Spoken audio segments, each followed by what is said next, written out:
From the Newsroom at news.com.au.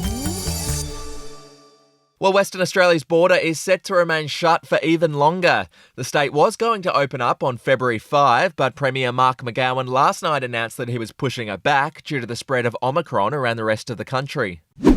Kids not going to school, hospitals overflowing with patients, hospitals in meltdown. That's what's happening. And it would be grossly irresponsible of me not to watch and act on the basis of that. Because to do anything else basically would mean that we'd be responsible for, without high levels of vaccination, potentially lots of people dying. Mr McGowan didn't offer up a revised date for the border reopening. Moving on, Cleo Smith's parents are set to earn millions from a TV interview.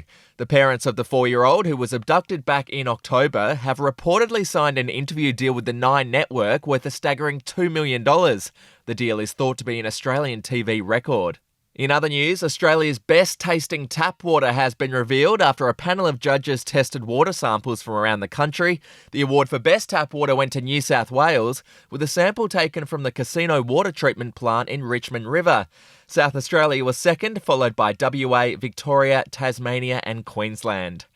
To sport, well, Australian Open favourite Daniil Medvedev has blasted the spectators at Melbourne Park after defeating Nick Kyrgios last night. Medvedev won in 4 sets, but was unhappy that he was booed by the crowd throughout the game. Here's what he had to say after the match. It's not everybody who is doing it, but those who are doing it probably have a low IQ. To showbiz, KIIS FM radio star Mitch Churi has opened up about his disastrous interview with Lizzo. It was at the Shangri-La in Sydney, big artist. This was at the height of her career, maybe 18 months ago. And it was a face-to-face in a hotel room in a junket. And she was just not having it. She was not in the mood. No. And she sat down and she's like, let's hurry this up. I'm exhausted and my blood sugar's low. So then I was like, oh, well, we're in a hotel room. Like, let's get Lizzo some Oreos, trying to. And she went, don't do that. I don't want Oreos. Don't get them to get me food. I'm like, I'm pissed off. I was trying to get you an Oreo. Like, I'll have one too, mate. Like, I'll have 11. You can have one. Like, I pissed her off, and the interview was off to a rocky start.